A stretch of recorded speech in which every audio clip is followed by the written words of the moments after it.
Sensação, um golpe certeiro. As forças armadas da Ucrânia percorreram centenas de quilômetros e destruíram a retaguarda profunda da Rússia. Vitória dos nossos. A Rússia ficou sem chão num instante. Já não faz mais sentido tentar esconder isso. O novo desdobramento dos acontecimentos em Pokrovsk, isso você precisa ver. Os nossos apertaram o botão que elimina o exército russo diante dos olhos do mundo inteiro. Putin, em agonia, corre de um aliado para outro e Orenik virou moeda de troca. O orgulho de Moscou agora não passa de um brinquedo inútil. Está reunindo forças. A Ucrânia está dando um show de habilidade. Drones misteriosos decolaram direto dos bastidores. Momento épico. A chamada Operação Militar Especial está escrevendo seu último capítulo. Tudo isso no nosso programa Ponto Infernal. Urgente, drones em enxame atacam a Rússia. As forças de defesa aceleraram o ritmo de forma impressionante. A defesa antiaérea inimiga não consegue lidar com tanta pressão e deixa passar ataque após ataque.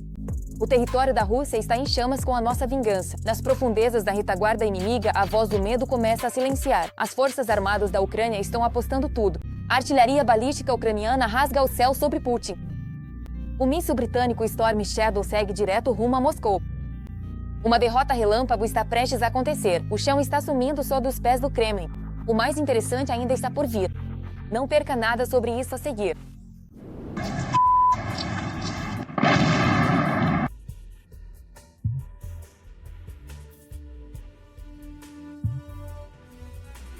Alvos militares, setor de energia e indústria do petróleo. A guerra finalmente chegou ao território da Rússia e as forças armadas da Ucrânia, ao que tudo indica, já escolheram seus alvos na retaguarda dos ocupantes e estão intensificando ataques de longo alcance. Um dos principais objetivos é forçar a Rússia a encerrar a guerra. Para que o custo desta guerra seja maior para a Rússia, para que haja mais motivação para acabar com isso. Ao mesmo tempo, as forças de defesa dão mais motivos aos russos todos os dias. De fato, nas últimas semanas, não passou uma noite sequer sem que na Rússia algo não explodisse, não pegasse fogo ou não fosse destruído. Nós reunimos os episódios mais marcantes.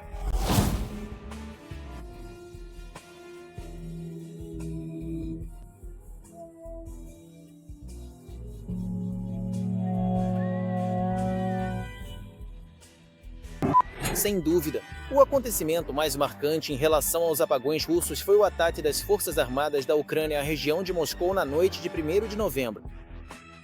Canais de monitoramento relataram centenas de drones que partiram para bombardear a Rússia. E não estavam errados. Embora o sistema de energia de Moscou tenha resistido, foi possível cortar a eletricidade de várias localidades ao redor da capital. Em particular, a região de Moscou e a cidade de Chukovsk ficaram sem luz.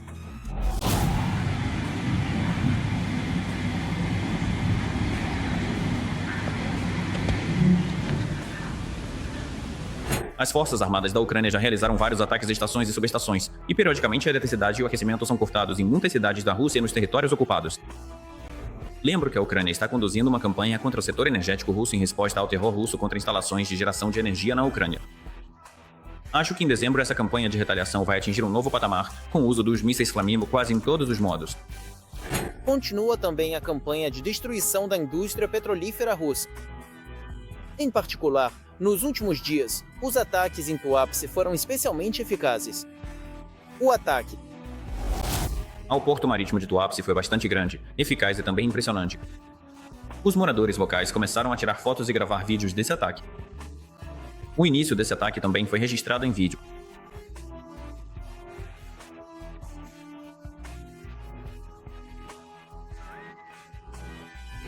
No entanto, quem ajuda as forças armadas da Ucrânia de forma alguma são os russos alarmados, que de repente, no 4º ano, perceberam que a guerra já está acontecendo bem na frente de suas janelas. E sim, os dados de inteligência, inclusive ocidentais, que permitem realizar ataques tão precisos. De acordo com a avaliação da própria Rússia, os ataques realizados por drones ucranianos atingiram os seguintes alvos. O viaduto central é o nó principal para bombear petróleo e, portanto, a questão trata-se de atingir um navio-tanque que, no momento da colisão, estava prestes a ser carregado. Ao mesmo tempo, Quando conseguem, as forças armadas da Ucrânia aproveitam para matar 2 coelhos com uma cajadada só. Ou seja, destroem, por um lado, empresas extremamente importantes para a economia russa e, por outro, alvos claramente militares. O ataque foi realizado contra o gigante industrial da região de Stavropol, o complexo petroquímico Stavrolen, na cidade de Budzyanovsk. É um dos maiores produtores de polietileno, polipropileno, benzeno e outros componentes da petroquímica, amplamente utilizados no complexo militar industrial. Analistas observam que foi a primeira vez que esse local foi atingido. Aliás, a fábrica fica a 700 quilômetros da Ucrânia. Mais precisamente sob. A empresa fornece matéria-prima tanto para o mercado interno quanto para exportação. Portanto, esse ataque prejudica não só o complexo militar industrial, mas também as receitas de exportação do orçamento russo.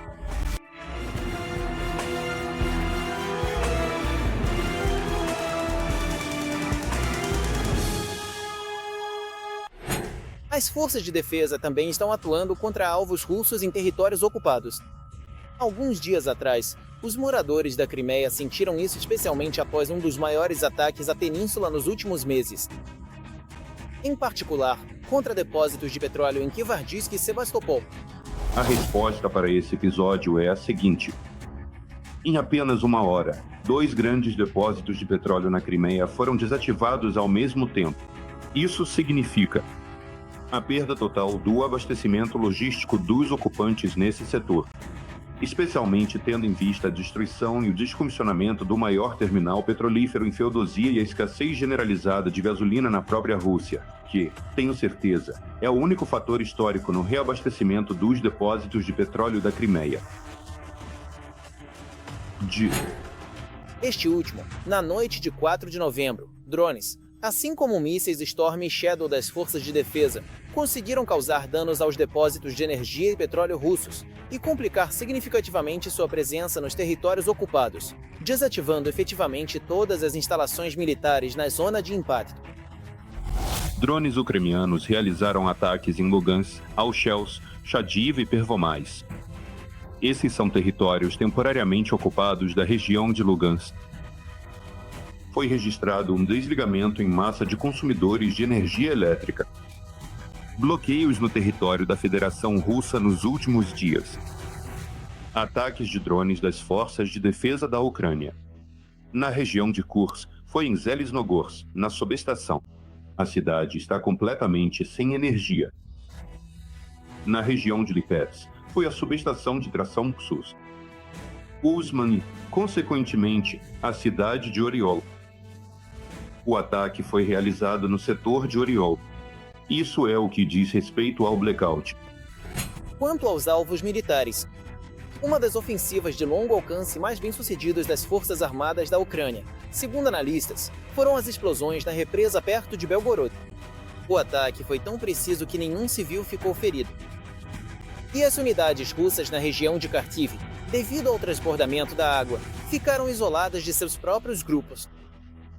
E a ofensiva fracassou. O objetivo importante é atacar as capacidades logísticas da Rússia, depósitos de munição, aeródromos, aviões e concentrações de tropas, para criar dificuldades para a máquina de guerra de Moscou. Para atacar os centros de onde a Rússia comanda as operações na linha de frente e de onde pode atacar a infraestrutura estratégica da Ucrânia. Ao mesmo tempo, ainda é muito cedo para os russos relaxarem, como anunciou o chefe das forças de sistemas de drones, Madyar. Neste inverno, os habitantes da Rússia vão descobrir o que é um blackout. E agora ele lembrou que gás e petróleo queimam muito bem, obviamente insinuando novos ataques às refinarias. Segundo estimativas do próprio lado russo, até novembro, cerca de 40% das refinarias no território da Rússia foram desativadas. Bom, como dizem por aí, a continuação vem em breve. Neste exato momento, um moedor de carne de Pokrovsk está engolindo o exército russo à velocidade da luz, enquanto as forças armadas da Ucrânia mantêm a defesa. Nossas tropas estão derrubando o inimigo aos montes. O desembarque de Budanov mudou radicalmente o curso dos acontecimentos. O poder ucraniano está sempre atento. O inimigo está exausto, mas continua se jogando no olho da batalha. Centenas de milhares de soldados de Putin estão sedentos por sangue. Putin está jogando toda a artilharia e drones para o abate. O destino do Donbas está sendo decidido agora mesmo. As forças armadas da Ucrânia estão firmes como uma muralha e ainda guardam trunfos na manga. Será que a qualquer momento pode acontecer uma virada na linha de frente?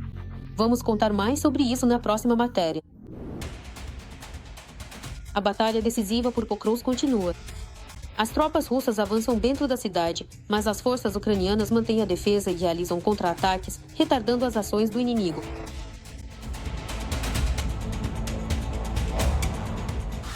As forças de defesa continuam limpando Pokrovsk dos ocupantes, agora na parte norte da cidade.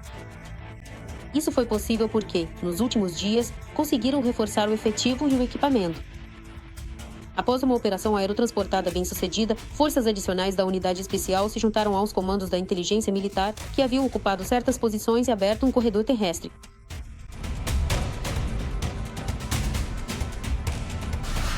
Segundo o presidente da Ucrânia, estão ocorrendo operações especiais de diferentes tipos em Pokrovsk, mas a maioria delas não deve ser comentada. As tropas russas estão tentando romper a defesa das forças armadas da Ucrânia, atacando simultaneamente em várias direções e concentrando aqui o maior número de soldados e oficiais. De acordo com diferentes estimativas, o comando ucraniano afirma que cerca de 100 mil militares russos estão envolvidos direta ou indiretamente ao redor de Pokrovsk em toda essa operação. Esses são dados aproximados. Para entender o tamanho das forças envolvidas, vou dizer ainda mais, na direção da região de Sumy e da direção de Konstantinovka, houve casos de transferência de forças dessas direções para a região de Pokrovsk para reforçar, porque está faltando gente. Estamos falando dos chamados suicidas, ou seja, soldados contratados com uma expectativa média de vida de 12 dias. Além disso, são unidades especiais do exército russo, além das brigadas de fuzileiros navais. Em particular, a 155ª Brigada de Fuzileiros Navais foi transferida para a direção de Pokrovsk, vinda da região de Kursk. Segundo o Instituto para o Estudo da Guerra, os ocupantes avançaram na parte sul de Leningrad e em Ishvodensky, aproximando-se gradualmente da própria cidade. Pokrovsk is a city in the Donetsk region of Ukraine, recognized for its historical importance and as a key administrative center. It plays an important role in the local community and regional development.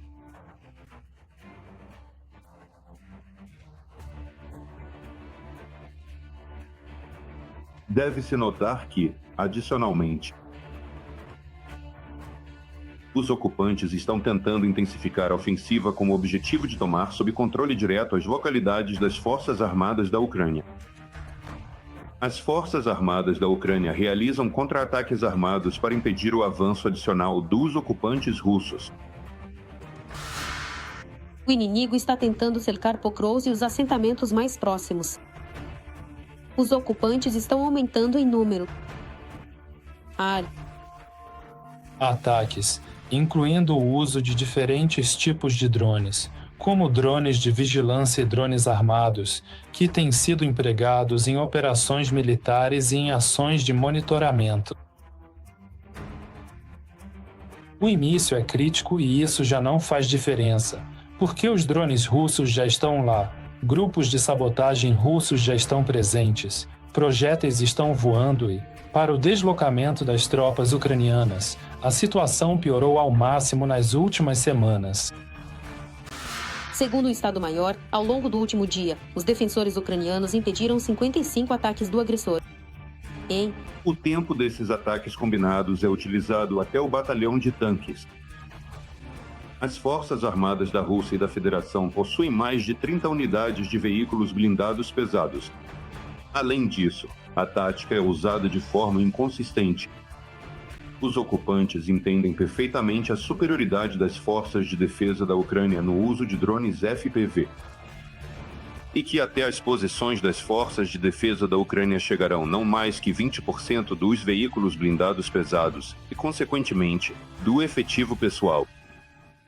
Apesar das ações ativas do inimigo, as forças armadas ucranianas continuam a manter posições e a destruir as forças inimigas. A situação continua difícil, mas controlado. Uchebsk, Aticho Kishakov. Neste momento, os ocupantes estão tentando intensificar sua ofensiva pelos flancos do grupo ucraniano Ropki, especificamente na região de Vladimirovka, com ameaça de avanço em direção a Grishina. São ataques combinados com o uso de veículos blindados e também na região de Rodiansk. No flanco leste da Operação de Pokrovsk, na região de Dobropilia, as forças ucranianas libertaram parte dos territórios que anteriormente haviam sido ocupados pelas tropas russas. Segundo analistas, é justamente a região de Donetsk que continua sendo o principal foco da ofensiva russa durante o inverno, com o objetivo de alcançar um resultado significativo até a primavera de 2025. Neste exato momento, o avelã de Putin não chegou até Belarus. Uma reviravolta brusca. Putin mudou seus planos. Agora ele está transferindo armamentos para uma nova aliada.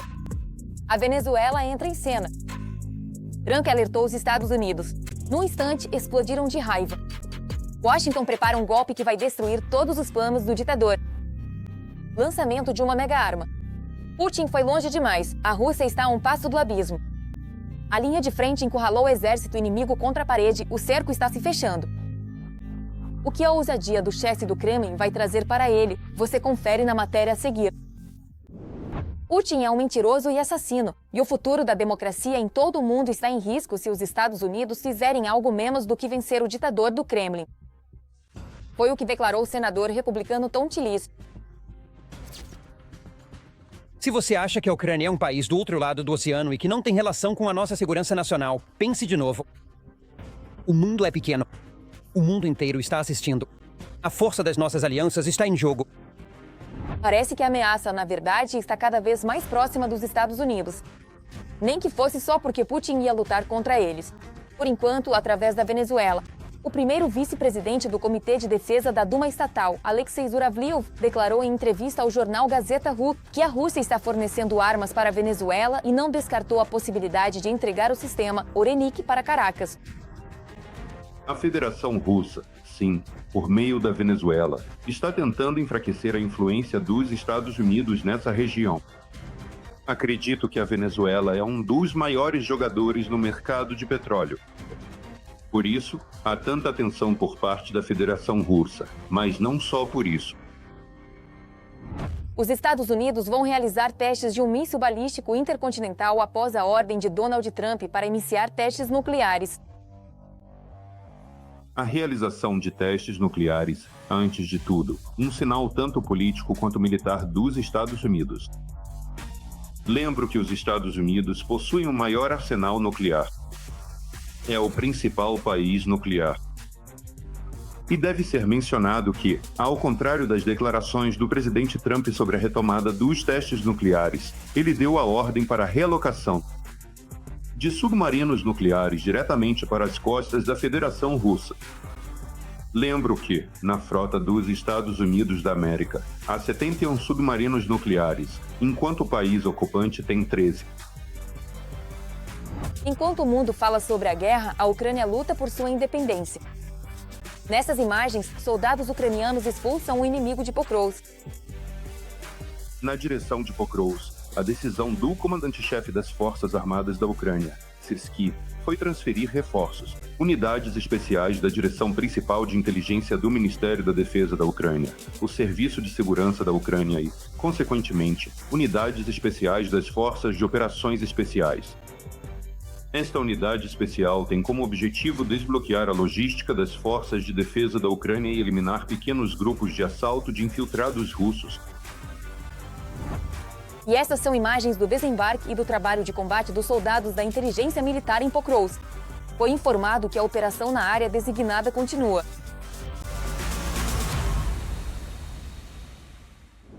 O inimigo treme com o que está acontecendo agora dentro da indústria de defesa ucraniana. O Mavic chinês está ficando para trás, indo para o esquecimento. Uma nova geração dos nossos drones está invadindo o campo de batalha. Os drones ucranianos fizeram algo incrível. Isso é um verdadeiro avanço tecnológico. Os coringas do baralho finalmente se revelaram ao mundo. Não dá mais para ficar em silêncio. O que essas aves de combate conseguem fazer, que agora mesmo literalmente surgiram do nada, você vai saber em instantes. reconhecimento, correção de fogo, destruição de alvos com lançamento de munições. O drone chinês Mavic é talvez a principal arma das forças armadas da Ucrânia na guerra contra o ocupante, e agora a indústria ucraniana começou a fornecer VANTS do tipo Mavic de produção nacional para a linha de frente. O Sr. X investiu sozinho e criou o Mavic no ucraniano, e em breve veremos. Já entregamos o primeiro 1000 deles no campo de batalha. Em comparação com o Mavic chinês, o análogo ucraniano tem um raio de voo maior e pode carregar mais carga útil. Ele é usado tanto para reconhecimento quanto para missões de ataque. A importância do surgimento de drones ucranianos nesse nicho é difícil de superestimar, porque há enormes problemas com o fornecimento de Mavics para a Ucrânia. A DJI proibiu as vendas para a Ucrânia, declarando piedosamente que seus produtos não são destinados a fins militares. Por isso, os drones precisam ser comprados de terceiros. Os problemas de segurança são óbvios. O Pentágono proibiu qualquer uso de drones DJI, que enviam dados aos fabricantes. A DJI também adicionou funções de segurança que tornam impossível voar os modelos mais recentes em zonas geobloqueadas, incluindo a Ucrânia, sem grandes hacks. Por fim, a produção soberana de drones é um potencial estratégico fundamental para o futuro. O análogo chinês do drone Mavic tem o nome de Chamavit, mas, apesar do nome irônico, ele já foi certificado e possui funções nada brincalhonas. O Chamavik é posicionado como um drone tático de reconhecimento, projetado para executar missões operacionais na linha de frente, ao contrário do Mavic civil, que é usado principalmente para fotografia aérea e filmagens. O Chamavik foi criado para condições de combate. Ele tem um alcance de até 15 km, tempo de voo de até 60 minutos e é equipado com um sistema de navegação confiável, resistente a interferências. Já no ano passado, o governo declarou seu interesse em substituir os drones chineses. Atualmente, os fabricantes já passaram pela certificação dos Mavics ucranianos e a produção foi estabelecida. Hoje, substituir completamente toda a frota de Mavics que está em operação na Ucrânia em um curto período é impossível. Nossos armeiros já estão trabalhando em projetos que atendem às exigências do nosso Serviço de Segurança da Ucrânia, SBU. Agora é necessário ampliar essa produção e reduzir ao máximo a quantidade de análogos estrangeiros, passando para modelos nacionais. Já existem muitos análogos ucranianos do Mavic, incluindo o Porter, o Yaitia e o encantador Shmavik. Eles são maiores do que os drones Mavic, equipados com maior alcance de comunicação para bloqueadores e custam mais caro. Mas eles podem acabar sendo mais econômicos devido à maior confiabilidade. Para nós, o indicador principal não é o preço do drone, mas o custo de uma única missão. Enquanto um típico Mavic realiza cerca de 60 missões por drone, nossos sistemas realizam em média cerca de 300 missões por unidade. Com um preço de compra comparável, o custo de uma única missão é 5 vezes menor. Isso significa que as unidades militares que operam nossos drones recebem um benefício econômico geral muito maior. Fabricante de drones. A produção independente de munição VPL é o elemento mais importante na guerra moderna, e a Ucrânia sabe disso melhor do que ninguém. Já que munições de curto alcance e drones de ataque de longo alcance se tornaram os elementos mais importantes da defesa nacional. Uma grande sensação. Aquilo que o Kremlin tanto temia está começando a vir à tona. Pela primeira vez, surgiram vozes dentro da própria Rússia que reconhecem abertamente que a operação especial está desmoronando. Os propagandistas que até ontem cantavam ódios às vitórias, agora estão apressadamente mudando a retórica. A máquina da mentira está patinando e os nervos do sistema estão à flor da pele. Apesar das declarações oficiais sobre estabilidade, sente-se um clima de pânico no ar. Parece que o Kremlin está preparando o terreno para uma grande retirada, mas ainda tem medo de chamar as coisas pelo nome. Será que estamos prestes a testemunhar o início do colapso do Império? Tudo sobre isso não perca a seguir. Os propagandistas russos e os Zé-patriotas estão na fase de aceitação.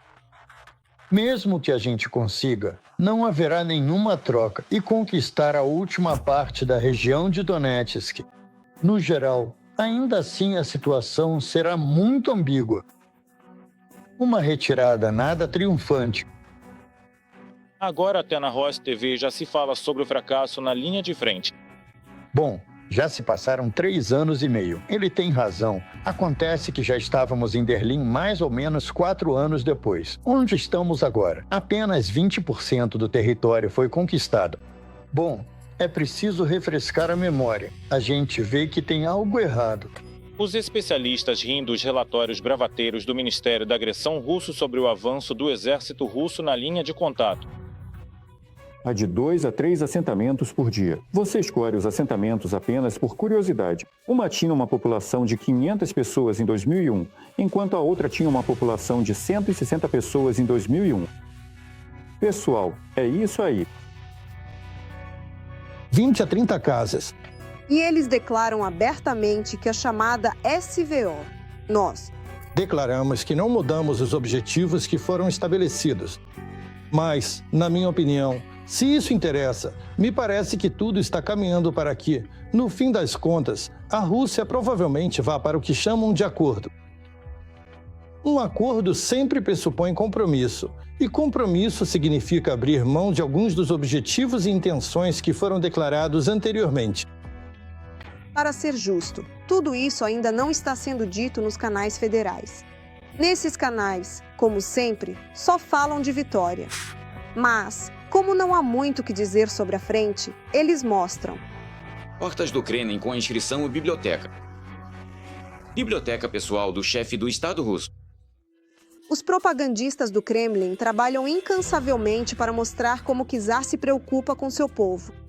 Dizem que ele se lembra de cada soldado e guarda presentes de recordação em sua biblioteca pessoal.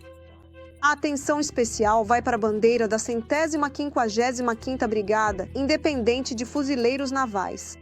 Essa brigada é conhecida por cometer crimes de guerra em Bucha, Hostomel e The Beautiful City of Irpin, located in Ukraine. A 155ª Brigada de Fuzileiros Navais da Frota do Pacífico representa aqui todos os estandartes de batalha de nossos soldados que estão lutando pela pátria ao longo de toda a linha de frente. Enquanto isso, a cantora Yolka decidiu se afastar de vez da Ucrânia, para que nada na Rússia de Putin lembrasse sua origem. A questão é que Yolka é natural de Uzhhorod, mas desde o início da guerra em grande escala ela permaneceu em silêncio. No entanto, sua posição era compreensível. Ela morava na Rússia e continuava fazendo shows. E na Ucrânia, ninguém estaria esperando por ela. Mas agora Yolka, também conhecida como Elizaveta Ivansiu, decidiu romper completamente com sua terra natal. Até mesmo nas músicas. A cantora tirou da sua música de sucesso Provença menção a Boris Pil e se apresentou com a música alterada em Moscou.